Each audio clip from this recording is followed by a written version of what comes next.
حضرت ابو ہریرہ رضی اللہ تعالیٰ عنہ فرماتے ہیں کہ بڑی بھوک لگی تھی، کئی دن بیت گئے، کھانے کو چیز ہی کوئی نہ ملی، کھانے کو شے ہی کوئی نہ ملی، کئی دن گزر گئے۔ فرماتے ہیں کہیں سے ایک دودھ کا پیالہ آیا، میرے مصطفیٰ کریم نے دست مبارک میں پکڑا، میری نظر پڑی تو میرا دل کرے سارا مجھے ہی مل جائے۔ کتنے پیالے دودھ کے؟ ایک پیالہ، سارا مجھے مل جائے۔ کہتے ہیں حضور نے فرمایا ابو ہریرہ بھوک لگی ہے؟ میں نے کہا حضور بتا نہیں سکتا اتنی لگی ہے۔ تو حضور نے فرمایا پیچھے کتنے لوگ ہیں؟ کہ حضور 70 ہیں، 70 اصحاب صفہ ہیں، 70 طالب علم ہیں۔ فرمایا سارے ہی بلا کے لے آ۔ حضرت ابو ہریرہ کہتے ہیں میں جا بھی رہا تھا اور پریشان بھی تھا، 70 پیئیں گے تو بچے گا کیا؟ بچے گا کیا؟ کیا بچے گا؟ کہتے ہیں میں گیا، بلا کے لایا، اور لا کر کے نا لائن میں کھڑے کر دیے تو رسول پاک نے مجھے پکڑایا۔ میرا خیال تھا کہ پہلا نمبر میرا ہوگا پینے کا، لیکن حضور نے فرمایا تو ساقی بننا، ساقی جو ہوتا ہے وہ آخر میں پیا کرتا ہے، تو اس طرح کر کے شروع ہو جا، وہاں سے پلانا شروع کر۔ حضرت ابو ہریرہ کہتے ہیں پہلے کو میں نے دیا، وہ جب پیتا جاتا تو میری نظر دودھ پہ تھی، وہ پیتا جا رہا تھا، میری نگاہ دودھ پہ تھی، کتنا رہ گیا، کتنا کم ہو گیا۔ فرماتے ہیں اس نے سیر ہو کے پیا، اور تھوڑا سا نا اس نے ہچکچاہٹ محسوس کی کہ دوسرے ساتھی کے لیے بھی چھوڑ دوں۔ کہتے ہیں جب اس نے لبوں سے اتارا تو میرے مصطفیٰ کے لب کھلے۔ فرمایا شرما نہ، رج کے پی، سیر ہو کے پی۔ حضور نے صحابی سے فرمایا سیر، اب تنگی یہ داماں پہ نہ جا، اور بھی کچھ مانگ ہے، آج وہ مائل بہتا اور بھی کچھ مانگ، چل پی۔ کہتے اس نے سیر ہو کے پیا تو حضور نے فرمایا چل ابو ہریرہ اب اس طرح کر، دوسرے کو دے۔ حضرت ابو ہریرہ فرماتے ہیں انہوں نے بھی پیا تو ہج کچا کے نہ تھوڑا پی کے چھوڑا۔ حضور نے فرمایا ڈر نہ، کھول کے پی، کھول کے پی، یہ آستانہ نور کی خیرات ہے، یہ کم نہیں ہوا کرتی، یہ رسول اللہ صلی اللہ علیہ وسلم کا دیا ہوا تبرک ہے، اس کے اندر کمی نہیں ہوتی۔ فرماتے ہیں ایک نے پیا، دو نے پیا، 70 نے پیا۔ فرماتے ہیں جب میری باری آئی تو حضور نے فرمایا پیو، چونکہ میرے دل میں تو خیال تھا نا پہلے ملے گا، تو دیر ہو گئی انتظار کرتے، 70 بندوں کی لائن ہو تو مشکل تو ہو ہی جاتا ہے۔ فرماتے ہیں اب جب میں نے پیا تو میرے مصطفیٰ نے کہا چل ابو ہریرہ تھوڑا اور پی لے۔ فرماتے ہیں اور پیا، میں نے سیر ہو کے پیا، رج کی پیا تو حضور نے چل تھوڑا اور پی لے۔ فرماتے ہیں اور پیا تو حضور نے فرمایا چل یار فکر نہ کر، اور پی لے، تھوڑا سا پی لے، اور پی لے۔ اے ساقی تیری خیر، تیرے میں کدے کی خیر، اے ساقی تیری خیر، تیرے میں کدے کی خیر، ایسی پلا کہ جس کا نشہ عمر بھر رہے۔ کہتے ہیں کہ نہ انکار کری اج ساقی، اج موسم بڑا سہانا، مستی دا ہن می برسا دے، نہیں پیاس دا کوئی ٹھکانا، تیرے کول شراب پرانی تے ساڈا درد بھی بڑا پرانا، آزم ہس ہس ٹال نہ سانو، اسی پیتیوں باج نہیں جانا۔ کہا اور پیو، اور پیو۔ کہتے ہیں کھل کے پیا۔ جب میں سیر ہو گیا نا تو میں نے کہا یا رسول اللہ اب تو میرا پیٹ باہر آ گیا ہے، اب نہیں میں پی سکتا۔ تو مصطفیٰ کریم نے فرمایا لا پھر میں پیتا ہوں۔ 71 نمبر پہ میرے رسول نے پیا۔ ہمارے شیخ استاد جب حدیث پڑھایا کرتے تھے نا، فرماتے تھے یہ تو ساری دنیا بیان کرتی ہے، ساری دنیا ایک دودھ کا پیالہ 70-71 نے پیا، اور یہ بھی بیان کیا کرو کہ 2 جہاں کے سردار ہیں اور 70 غلاموں کا جھوٹا پی رہے ہیں، یہ بھی بیان کیا کرو۔ مصطفیٰ کی یہ عاجزی بھی بیان کیا کہ 70 کا جھوٹا حضور نے پیا اور امت کو درس دیا، درس دیا میرے مصطفیٰ نے کہ میرے مومن کے جھوٹے میں اللہ نے شفا رکھی ہوئی ہے، یہ شفا ہے، حضور کا فرمان ہے۔ اصحاب صفہ کہتے ہیں کہ 70 کو ایک پیالہ، اس رنگ میں ہم نے تعلیم حاصل کی، اور جب تعلیم حاصل کر چکے تو پھر میرے نبی نے ڈیوٹی لگائی، فرمایا بلیغوا انی ولو آیا، اب میدان میں نکلو، ایک ایک آیت لو اور نکل جاؤ۔ نبی پاک صلی اللہ تعالی علیہ وسلم نے، اب جہاں پڑھایا جاتا ہے اس ادارے کا کوئی نہ کوئی نام ہوتا ہے، رسول پاک صلی اللہ علیہ وسلم نے درس و تدریس کے لیے سب سے پہلے ایک جگہ کا انتخاب فرمایا جو حضرت ارقم کا گھر تھا، اسے دار ارقم کہا جاتا تھا۔ دار ارقم کے اندر نبی پاک صلی اللہ علیہ وسلم نے تعلیم و تعلم کا سلسلہ شروع کیا۔ ابتدائی لوگ جو حضور سے دین کی تعلیم لینے والے، حضرت ابوبکر صدیق رضی اللہ تعالیٰ عنہ، حضرت عمار بن یاسر رضی اللہ تعالیٰ عنہ، حضرت مصعب بن عمیر رضی اللہ تعالیٰ عنہ، حضرت جناب سیدنا عمر فاروق رضی اللہ تعالیٰ عنہ، مکی زمانے میں جتنے لوگ مسلمان ہوئے وہ جس مدرسے میں جا کے تعلیم حاصل کرتے تھے اس کا نام دار ارقم تھا، وہاں بیٹھ کر وہ دین کی تعلیم لیتے تھے، دار ارقم اس کو کہا جاتا تھا۔ اس کے اندر نبی پاک صلی اللہ علیہ وسلم نے ایک ماحول بنایا، اگرچہ چھپ کے لوگ آتے تھے لوگوں کی نظروں سے چھپ کے آتے تھے، لیکن وہاں آتے تھے اور آ کے پڑھا کرتے تھے۔ دار ارقم کے بعد جب معاملات آگے بڑھے اور سید عالم صلی اللہ تعالی علیہ وسلم نے پسند فرمایا کہ ماحول کو بڑھایا جائے، تو حضور تھوڑا باہر نکلے، پھر حالات کشیدگی کی طرف بڑھے۔ اللہ پاک نے اپنے محبوب کو مدینے کی جانب ہجرت کرنے کا حکم ارشاد فرما دیا۔ حضور مدینہ طیبہ تشریف لے گئے۔ وہاں جا کے حضور نے جو سب سے پہلا کام کیا وہ کیا تھا؟ بول کے بتائیں۔ مسجد حضور نے بنائی، مسجد قباء کی بنیاد رکھی۔ پھر سید عالم صلی اللہ علیہ وسلم جب مدینہ شہر میں گئے تو حضور نے مسجد نبوی کی بنیاد رکھی۔ یہ مسجد پورا مرکز تھی دین کا۔ جو کام ہم مسجد سے لیتے ہیں نا، وہ تو یہ ہے کہ نماز پڑھنے چلے گئے، جمعہ پڑھنے چلے گئے، بڑے خیر کے کام ہیں۔ ہاں، اگر کبھی قسم اٹھانی ہوئی، کسی کو کہنا ہوا قسم اٹھا، تو پھر چلے گئے، یہ بھی ایک رواج ہے۔ صحابہ کرام نے مسجد سے جو کام لیا وہ یہ تھا کہ انہوں نے اپنی نجی زندگی سے لے کر قومی زندگی تک، اپنے ذاتی معاملات سے لے کر معاشرتی معاملات تک سارے کے سارے مسجد کے ساتھ جوڑ دیے۔ نبی پاک صلی اللہ علیہ وسلم ان کی ذاتی باتیں بھی مسجد میں بیٹھ کے انہیں بتاتے تھے، قومی، معاشرتی، عالمی باتوں کے بارے میں بھی حضور مسجد میں بیٹھ کر ارشاد فرماتے۔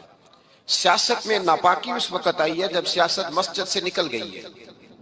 سیاست مسجد سے، بولیے اب کدھر گئی ہے؟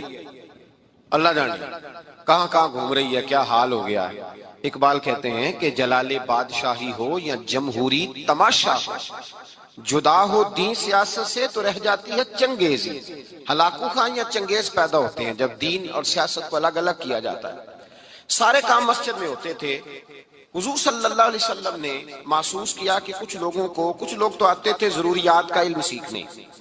طالب العلم فریضۃ علی کل مسلم، ضروریات کا علم سیکھنا ہر مسلمان پر فرض ہے۔ وضو، غسل، پاکی پلیدی، نماز، حج فرض ہو جائے تو حج، زکوٰۃ فرض ہو تو زکوٰۃ کے مسئلے سیکھنے فرض ہو گئے، شادی کرتا ہے تو نکاح، طلاق، حیض و نفاس کی باتیں سیکھنی ضروری ہو گئیں۔ یہ تو ہر مسلمان پر، ایک ایک کل دین کا سیکھنا وہ فرض کفایہ ہے کہ پورے شہر میں سے 2-1 لوگ بھی سیکھ لیں تو سب کی طرف سے وہ فرض ادا ہو گیا۔ اب حضور چاہتے تھے کہ پورا دین بھی لوگ سیکھیں۔ صحابہ میں سے کچھ تاجر تھے، صنعتکار تھے، کھیتی باڑی کرنے والے تھے، وہ شام کو آتے تھے، کچھ وقت گزارتے تھے۔ محبوب کا ارادہ ہوا کہ کچھ ایسا ادارہ قائم کیا جائے، کچھ ایسے لوگ ملیں جو یہیں رہیں ہمیشہ۔ خاص بات ہے، خاص توجہ سے سنیں۔ آج یہ ایک بہت بڑا اعتراض اٹھایا جا رہا ہے، اس پر سیر حاصل گفتگو کر رہا ہوں سمجھانے کے لیے۔ نبی پاک صلی اللہ علیہ وسلم نے دیکھا کہ وہ کچھ وقت کے لیے کچھ لوگ آتے ہیں، ان کو حضور مسجد میں وقت دیتے، ان کی بات سنتے، ان کو بھی پورا دین سکھاتے۔ پھر حضور نے الگ سے ایک ادارہ قائم کیا، ایک یونیورسٹی اسلام کی بنائی۔ مسجد نبوی کے ساتھ حضور نے ایک چبوترا بنایا، کھجور کے تنے کھڑے کر کے اوپر کھجور کے پتوں کی چھت ڈال دی، اس کو میرے نبی پاک نے صفہ کا نام دیا۔ 70 سے لے کر 400 تک صحابہ، 70 سے لے کر، صحابہ کی بات کریں گے تو اللہ بڑا راضی ہوگا۔ اتنی بڑی تعداد، 70 سے 400 تک صحابہ تھے جو صبح سے شام تک اس جگہ پہ رہا کرتے تھے اور میرے نبی پاک سے قرآن و حدیث کا علم سیکھا کرتے تھے۔ اسلام کا سب سے پہلا مدرسہ، سب سے پہلا ادارہ، سب سے پہلی یونیورسٹی میرے نبی پاک صلی اللہ علیہ وسلم نے مسجد نبوی کے بالکل ساتھ قائم فرمائی۔ حضور نے مسجد کے ساتھ اسے قائم کیا۔ اس یونیورسٹی میں طالب علم پڑھتے تھے، طالب علموں کے نام کیا تھے؟ سیدنا عمر فاروق رضی اللہ تعالی، حضرت ابو ہریرہ رضی اللہ تعالی، حضرت عبداللہ ابن عمر رضی اللہ تعالی۔ سبحان اللہ، کیسے حسین ستارے ہیں۔ حضرت بلال بھی اسی مدرسے کے طالب علم تھے۔ حضرت سلمان فارسی کہنے لگے حضور عمر تو بڑی ہو گئی ہے، مجھے بھی داخلہ مل جائے گا۔ فرمایا آجا، ہر عمر کے لیے داخلہ کھلا ہوا ہے۔ یہاں ہر عمر کا، ہر نہج کا، ہر رنگ کا، ہر نسل کا، یہ سارے 70 کے 70 حضور سے قرآن سیکھنے بیٹھتے تو مدینے کے چاند کی نظر اٹھتی تو حضور فرماتے انہیں معمولی نہ سمجھنا، الصحابی کالنجوم، یہ تو سارے میرے ستارے ہیں، یہ ستارے ہیں، ستارے۔ خوبصورت آنگن گلشن حضور نے بنایا، ایک مدرسہ قائم ہو گیا، اس میں پڑھنے لگے یہ لوگ۔ قرآن مجید نے ان لوگوں کا ذکر کیا۔ قرآن مجید کہتا ہے کہ ان کے کپڑے دیکھ کے، ان کا اٹھنا بیٹھنا دیکھ کے لوگ، سورۃ بقرہ پڑھیے گا، لوگ انہیں مالدار سمجھتے ہیں، یہ سفید پوش ہیں، لوگ مالدار سمجھتے ہیں، ان کے چہروں سے لگتا ہے کہ بڑے مالدار ہیں۔ وجہ کیا ہے؟ لا یسألون الناس الحافا، فرمایا یہ لوگوں سے لپٹ لپٹ کے سوال نہیں کرتے، یہ کھڑا کر کر کے مانگتے نہیں کہ میں بھوکا ہوں مجھے دو۔ انہوں نے اپنی سفید پوشی اپنے رب کے ساتھ راز رکھا ہوا ہے۔ یہ ان کی تعریف کی، ان لوگوں کی۔ میرے رسول کائنات صلی اللہ علیہ وسلم نے اس مدرسے میں طلباء کو پڑھایا۔ کس طرح پڑھایا؟ حضرت عبداللہ ابن عمر فرماتے ہیں 8 سال میں پڑھتا رہا اور ایک سورۃ بقرہ نبی پاک سے میں نے مکمل کی۔ کیا جی؟ بچے آتے ہیں مدرسے میں، کہتے ہیں استاد جی کورس کتنا کا؟ 8 سال کا۔ ہو بڑا لمبا ہے۔ حالانکہ اس میں پورا قرآن ہے، حدیث ہے، تفسیر ہے، اصول حدیث ہے، اس کے اندر صرف ہے، نحو ہے، بلاغت ہے، سارا کچھ ہے۔ پورا کورس 8 سال۔ حضرت عبداللہ ابن عمر کہتے ہیں میں نے نبی پاک صلی اللہ علیہ وسلم سے 8 سال میں صرف سورۃ بقرہ پڑھی، اور جب میری مکمل ہو گئی تو میرے ابا جی جناب عمر نے اونٹ ذبح کر کے صحابہ کی دعوت پکائی۔ اونٹ ذبح کر، کتنے راضی ہوئے میرے والد گرامی۔ حضرت عبداللہ ابن عمر نے علوم حاصل کیے، پھر اس کا فائدہ کیا ہوا کہ مدینے میں جس آدمی نے حضور کے وصال ظاہری کے بعد مسئلہ پوچھنا ہوتا تھا، عبداللہ ابن عمر سے جا کے لوگ پوچھا کرتے تھے۔ وہ مفتی مدینہ، مفتی مکہ، مفتی حجاز کے نام سے معروف ہوئے۔ یہ یونیورسٹی رسول پاک نے قائم فرمائی۔ اس یونیورسٹی میں پڑھنے والوں کا طریقہ کیا تھا؟ یہ سننی ہے بات آپ، لوگ سمجھتے ہیں کہ یہ ایسے ہی لوگ ہیں، بس کوئی پرسانے حال ہی نہیں۔ وہ جو لوگ وہاں رہتے تھے ان کا ذریعہ معاش کیا تھا؟ لوگ آگے پوچھتے ہیں مولانا آپ کام کیا کرتے ہیں؟ تنزن پوچھتے ہیں یہ بچے روٹی کہاں سے کھاتے ہیں؟ آؤ نبی پاک صلی اللہ علیہ وسلم کے مدرسے کے طلباء کی روٹی کا طریقہ سنو۔ حضرت ابو ہریرہ فرماتے ہیں رسول پاک نے ہمیں اپنے مالدار صحابہ پر تقسیم کر دیا تھا۔ فرماتے ہیں کوئی 10 کو ساتھ لے جاتا تھا، کوئی 12 کو ساتھ لے جاتا تھا، کوئی 13 کو ساتھ لے جاتا تھا۔ ابو بکر صدیق 70 کو لے جایا کرتے تھے، 70 طالب علموں کو لے جاتے تھے اور جا کے کھانا کھلایا کرتے تھے۔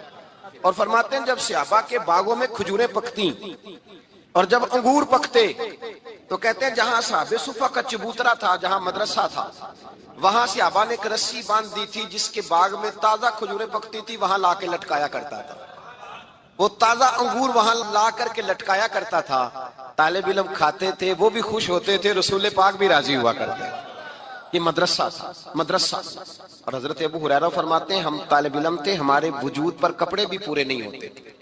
کسی کے پاس تہمد ہوتی تھی تو کرتا نہیں ہوتا تھا، کسی کے پاس کرتا ہوتا تھا تو اسی کو تہمد بنا لیتا تھا۔ لباس بھی پورے نہیں، کھانے کے لیے چیزیں بھی پوری میسر نہیں۔